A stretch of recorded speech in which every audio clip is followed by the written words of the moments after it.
Hello friends, कैसे हैं आप। दोस्तों, मेरा नाम करण है। मेरी उम्र 20 साल है और मैं बीए फाइनल ईयर का स्टूडेंट हूँ। मैं दिल्ली में अपने कज़न ब्रदर समीर के साथ रहता हूँ।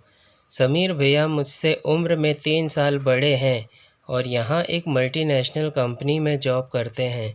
हम लोगों का पूरा परिवार गांव में ही रहता है। बस हम दोनों भाई ही दिल्ली में रहते हैं। भैया को अपनी जॉब की वजह से और मुझे अपनी पढ़ाई की वजह से यहाँ परिवार से दूर रहना पड़ रहा है।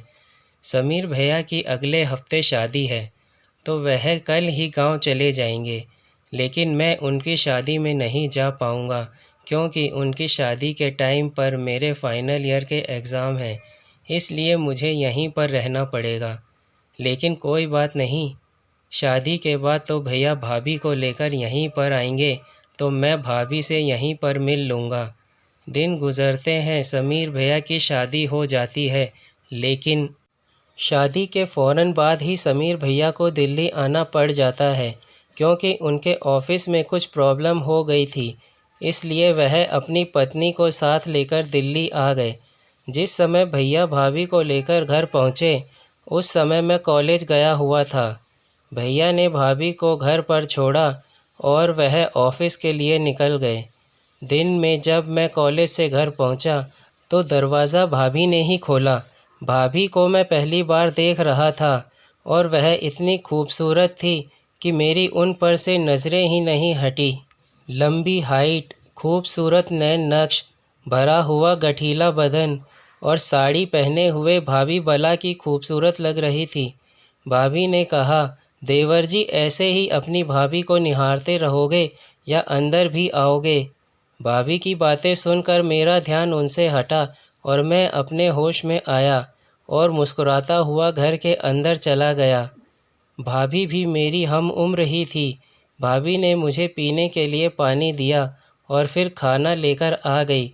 मैंने भाभी से पूछा, भैया कहाँ हैं? तो उन्होंने कहा, तुम्हारे भैया तो ऑफिस चले गए, उन्हें ऑफिस में ज़रूरी काम था। मैंने भाभी से उनका हालचाल पूछा, उनसे भैया और परिवार के लोगों के बारे में पूछा। भाभी ने बताया कि अभी उन्हें इतना टाइम ही नहीं मिला भैया और परिवार के लोगों के साथ रहने का जो उन्हें समझ पाती। मैंने उनसे पूछा, क्या भैया ने भी उन्हें टाइम नहीं दिया? अभी तो नई नई शादी हुई है उनकी।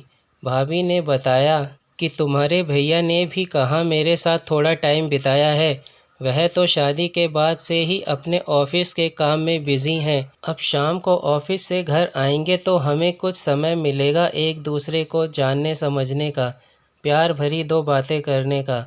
लेकिन शाम को भाभी की सारी उम्मीदों पर पानी फिर गया जब भैया का फ़ोन आया और उन्होंने बताया कि आज वह घर नहीं आएंगे, ऑफिस में कुछ ज़्यादा ही प्रॉब्लम हो गई है। यह सुनते ही भाभी की आंखों में आंसू आ गए और वह अपने कमरे में चली गई। भैया अपने ऑफिस की प्रॉब्लम की वजह से भाभी को बिल्कुल भी टाइम नहीं दे पा रहे थे। वह ज़्यादातर वक्त ऑफिस में ही रहते और अगर कभी घर आते भी तो बस थोड़ी ही देर के लिए और नहा धोकर कपड़े चेंज करके फिर ऑफिस चले जाते। भाभी के साथ बातें करने के लिए और उनका टाइम पास करने के लिए बस मैं ही था। सारा दिन हम लोग खूब बातें करते और एक दूसरे के साथ मस्ती मजाक करते। लेकिन अंदर ही अंदर भाभी बहुत दुखी थी क्योंकि भैया उनको बिल्कुल भी टाइम नहीं दे रहे थे। उनकी तो अभी तक सुहागरात भी नहीं हुई थी क्योंकि भैया दिन रात ऑफिस में ही रहते थे। ऐसा करते करते 1 महीना बीत गया, लेकिन अभी तक भैया के ऑफिस की प्रॉब्लम सॉल्व नहीं हो पाई थी। भाभी भी अभी तक भैया का प्यार पाने के लिए तरस रही थी। जैसे मछली बिना पानी के तड़पती है, ऐसे ही भाभी भी भैया का प्यार पाने के लिए तरस रही थी, लेकिन भैया उनको वह प्यार नहीं दे पा रहे थे। भाभी पहले ही भैया का प्यार पाने के लिए तरस रही थी और ऊपर से अब कड़ाके की ठंड भी पड़ने लगी थी, जिसकी वजह से भाभी का हाल भी जल बिन मछली जैसा हो गया था। लेकिन उन्होंने कभी मुझे महसूस नहीं होने दिया, मगर मुझे फिर भी उनकी हालत का अंदाज़ा हो ही जाता था क्योंकि उनके साथ रहते रहते अब मुझे भी 1 महीना हो गया था और हम एक दूसरे को अच्छे से समझने लगे थे।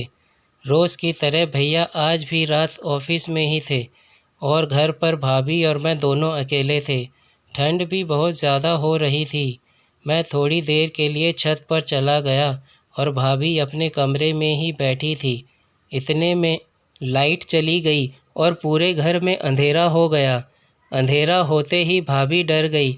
उन्होंने मुझे आवाज़ लगाई। भाभी की आवाज़ सुनकर मैं भी जल्दी जल्दी नीचे आने लगा। अंधेरे में कुछ दिखाई नहीं दे रहा था, तो मैं अंदाज़ा लगाकर ही भाभी के पास आ रहा था। मैं भाभी के कमरे में पहुंचा ही था कि मेरी भाभी से टक्कर हो गई। भाभी अंधेरे की वजह से काफ़ी डरी हुई थी, तो उन्होंने मुझे कसकर पकड़ लिया। मैंने भाभी से कहा मैं टॉर्च जलाता हूँ।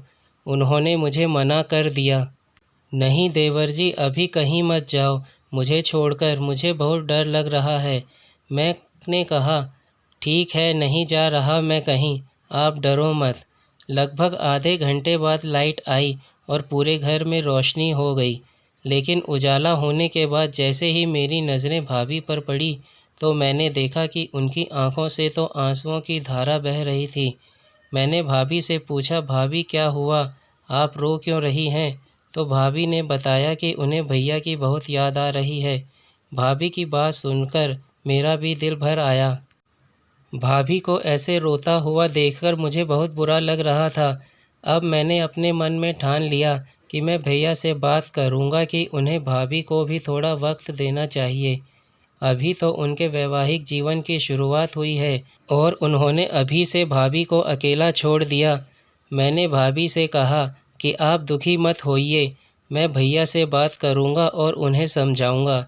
यह वादा है आपके इस देवर का आपसे कि अब आपकी आंखों में दोबारा आंसू नहीं आएंगे। अगले दिन सुबह सुबह उठकर नहा धोकर भाभी को बिना बताए मैं भैया से मिलने उनके ऑफिस पहुंच गया।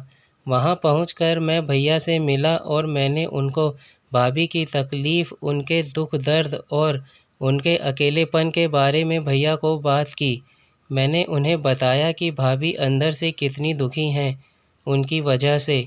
मेरी बात भैया की समझ में आ गई और उन्होंने कहा कि वह आज ही 2 दिन की छुट्टी लेकर घर आएंगे। पूरे 2 दिन भाभी के साथ ही बिताएंगे। यह सुनकर मैं खुश हो गया। मैंने भैया को बेस्ट ऑफ लक कहा और मैं वहाँ से अपने कॉलेज के लिए निकल गया। मैंने भैया से कहा, भैया मैं 2 दिन घर नहीं आऊँगा, मुझे अपने दोस्त के पास जाना है, उसके साथ कुछ ज़रूरी काम करना है मुझे।